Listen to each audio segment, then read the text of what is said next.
31% da população brasileira apresenta algum grau de obesidade, segundo o Atlas Mundial do Assunto. Ao mesmo tempo, cresce a pressa por resultados rápidos, soluções fáceis, quando o assunto é emagrecimento. Você e eu sabemos que isso não dá certo. Promessas de perda de peso em poucos dias têm muito espaço nas redes sociais, seduzem aquelas pessoas com pressa que buscam uma mudança imediata, mas sem se preocupar com a saúde. Para entender os riscos dessas estratégias, o que realmente funciona quando o assunto é a alimentação, eu converso hoje com a nutricionista Manuela Dolinski, presidente do Conselho Federal de Nutrição. Bem-vinda, presidente. Muito obrigada, Eduardo. Bom estar aqui com vocês. Prazer é todo nosso. Doutora Manuela, o Brasil está enfrentando um cenário em que 31% da população vive com a obesidade. Por que mesmo diante desse quadro as pessoas continuam buscando soluções que são rápidas e que não são sustentáveis para emagrecer, hein? Então, Eduardo, antes até de falar sobre essas soluções, se a gente olhar os últimos resultados e somar sobrepeso e obesidade, a gente tem localidades com 68% da população sendo atingida. Então, é um cenário de saúde pública muito preocupante. E como você diz, as pessoas querem alguma opção muito rápida e muito fácil e que não é sustentável. E muitas das vezes, na maioria delas, colocam a saúde da população em risco, né? Esse aqui é o principal ponto, né? A principal questão. Não são dietas inócuas, são dietas que podem levar a deficiências nutricionais e outras consequências mais, né? Vamos começar falando para as pessoas, então, o que é que caracteriza essa dieta que é rápida demais ou restritiva demais? Por que é que esse tipo de abordagem costuma chamar tanto a atenção nas redes sociais, doutora? Primeiro, nas redes sociais sempre estão à frente dessas dietas famosas as celebridades, né? Os influenciadores, influenciadoras, que são pessoas que têm um poder de persuasão muito grande, né? Quem apresenta esse tipo de opção. No segundo momento, normalmente, a gente tem várias dietas da moda, né, para ilustrar aqui, mas normalmente são dietas com uma restrição calórica extrema, né? E quando você tem uma restrição calórica extrema, você tem um ambiente hormonal no seu corpo que você não degrada só gordura, você degrada gordura e músculo também, né? Então, no momento que essa pessoa retorna ao seu hábito alimentar habitual, que não é dentro de uma alimentação adequada e saudável, ela volta a ganhar peso, ela só ganha gordura, né? Então, esse tipo de dieta faz com que, paulatinamente, o indivíduo vai perdendo sua massa magra, sua massa muscular, que é a que mais gasta calorias, tá, no seu corpo, e vai ganhando mais tecido adiposo. Então, cada vez mais esse indivíduo precisa de menos calorias e tem uma maior facilidade de engordar. Então, assim, realmente é um tiro no pé, né? Uma solução rápida, mas que não é sustentável, né? E o que demonstra isso dentro do nosso organismo? As células de gordura, elas têm memória? Por que o efeito rebote, o efeito sanfona é quase uma certeza, doutora? Porque, na verdade, a gente precisa de uma mudança, não apenas de hábito alimentar, mas de comportamento e estilo de vida, né? Para que se seja aí uma medida sustentável de manutenção de peso, né? Na medida em que as pessoas não mudam seus hábitos e elas retomam ao seu ambiente alimentar, elas vão ganhar peso naturalmente, né? O que acontece, assim, é claro que no cenário de sobrepeso e obesidade, você tem dois determinantes, o determinante genético e os determinantes ambientais. A alimentação é o principal determinante ambiental da obesidade, mas o indivíduo, ele há de ter uma predisposição genética para desenvolver o sobrepeso e obesidade, né? E uma outra questão importante, Eduardo, é que não é só o adulto brasileiro que está com sobrepeso e obesidade. As crianças também. Inclusive, nas últimas pesquisas, as crianças têm um aumento maior de sobrepeso e obesidade, né, comparado assim, aos anos anteriores, do que os próprios adultos. E os adolescentes, né? E uma outra questão é que criança e adolescente com sobrepeso e obesidade torna-se um adulto com um risco muito maior, né, de continuar com sobrepeso e obesidade. E, por outro lado, o sobrepeso e obesidade ele é a principal porta de entrada para as doenças que mais matam a nossa população. Por exemplo, as doenças cardiovasculares, né, a hipertensão arterial, a diabetes, o câncer, né, tudo isso tem como principal determinante a obesidade. É importante a gente começar a entender isso de uma vez por todas, né? As pessoas são imediatistas demais, a vida se tornou imediatista demais, mas isso tem um preço. E esse preço vai aparecer tão rápido quanto as pessoas querem perder peso, né? Assim como acabam perdendo um pouco de saúde. A senhora falou rapidamente sobre os influenciadores, né? Que, vamos lembrar, não tem formação nenhuma na área de saúde para falar do que funciona e do que não funciona. Eles costumam indicar cardápios prontos, protocolos de emagrecimento, claro, com raríssimas exceções. Alguns são preparados, contribuem, mas quais são os perigos de você seguir alguém cegamente para esse caminho da dieta? Então, você tocou num ponto fundamental, há de haver uma formação profissional, né, na área da saúde para tratar de alimentação e nutrição, ser nutricionista, obviamente, né. Na medida em que você pega um leigo e vai te fazer uma orientação que impacta na saúde e na doença, isso é de uma irresponsabilidade muito grande, né. A gente é profissional de saúde, a gente mexe com saúde e doença, e a gente tem doenças originárias na alimentação e nutrição que podem matar uma pessoa, né. Então, assim, eu estou levando ao extremo o risco, né? São riscos do dia a dia, riscos de deficiências nutricionais importantes, principalmente de vitaminas e minerais. Além disso, né, você não cuida de uma coisa chamada educação alimentar e nutricional, que é a parte de orientação nutricional, o que a gente mais quer que a população tenha acesso à alimentação adequada e saudável, obtenha os seus nutrientes através do consumo de alimentos e preparações culinárias, com uma pegada regional, como o nosso guia brasileiro, né, o Guia Alimentar preconiza, né, e que tenha a manutenção do peso, né, através de uma alimentação adequada e saudável com práticas de atividade física, né, e não através de promessas que tem por trás muito mais a necessidade de venda de algum produto do que ciência, né? Então,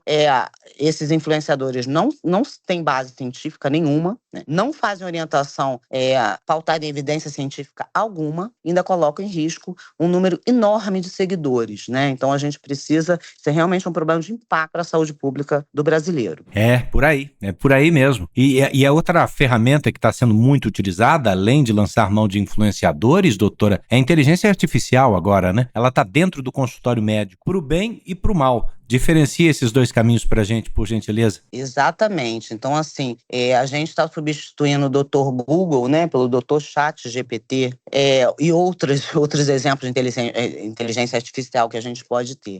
Então, não só na área da alimentação e nutrição, viu, Eduardo? Em consultório, eu coordeno um ambulatório na minha universidade. A gente vê, muitas das vezes, os pacientes interpretando exames laboratoriais usando o ChatGPT, né? Então, assim, solicitando a prescrição dietética usando o ChatGPT. Então, assim, o que eu tenho a falar a respeito a inteligência artificial veio para ficar e a gente vai utilizá-la a partir de então, não vejo outra alternativa. Agora, a gente precisa saber em que utilizá-la, né? Ela não vai substituir nunca um profissional de saúde, nem pode, né? Só para a gente resgatar, a inteligência artificial, ela trabalha com dados antigos, daqui para trás. Então, ela nunca avança, ela nunca é inovadora nesse sentido, né? E, obviamente, que a gente precisa cuidar da população de forma individual. Quando o nutricionista faz uma prescrição dietética, ela vai fazer para aquele indivíduo, usando os dados daquele indivíduo. Peso, altura, idade, atividade física, né? Vai fazer um inquérito alimentar para ver o que consome, quando consome, que horas, enfim. É totalmente individualizado. Isso o ChatGPT não vai fazer nunca, né? E outra coisa muito importante, Eduardo, a gente trabalha com escuta, a gente trabalha com contato com o ser humano. De fato, esse é um alerta importante porque as pessoas perderam completamente a mão, né? Para economizar ou para receber uma resposta mais rápida, elas estão lançando mão da inteligência artificial, que muito bem lembrou a presidente aqui no JR 15 Minutos. Ela, inclusive, fere direitos autorais, porque ela mergulha no emaranhado de conhecimento que já foi produzido, só que o conhecimento, ele se renova e os novos estudos precisam ser armazenados, digeridos, interpretados para depois serem utilizados por essas ferramentas que podem ajudar, mas não podem ser a solução do problema. De volta para a mesa dos brasileiros, doutora, chá, suplementos, produtos detox, eles estão frequentemente associados a essas dietas que a senhora nos contou aqui. Existe algum benefício comprovado desses produtos para emagrecimento ou não? Então, a gente tem ainda estudos muito incipientes para a maioria deles, né?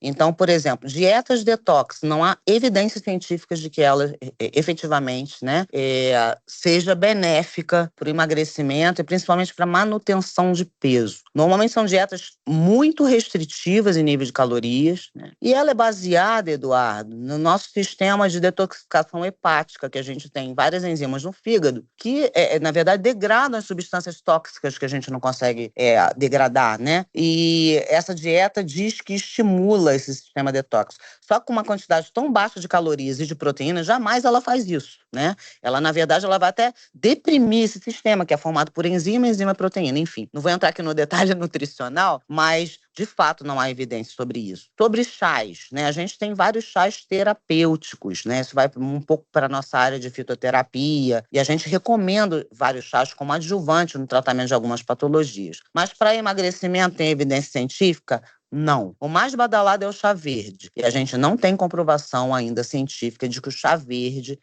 reduz peso, ou aumenta o gasto energético, enfim. O que quer que seja, não está comprovado ainda. O consumo de suplementos alimentares sem orientação nutricional virou uma febre de fato, né? E a gente tem hoje as plataformas digitais vendendo... Qualquer plataforma digital vende qualquer suplemento. Muitas das vezes sem controle, se a gente puder acompanhar a Anvisa, por exemplo, toda semana ela recolhe algum lote de algum suplemento, ou tem alguma substância imprópria para o consumo humano, ou não tem a substância para aquela alegação que propõe, enfim, diversos problemas, né, nesse sentido. De uma maneira geral, a gente precisa tomar suplemento alimentar? Não. A gente consegue obter nutrientes através da alimentação.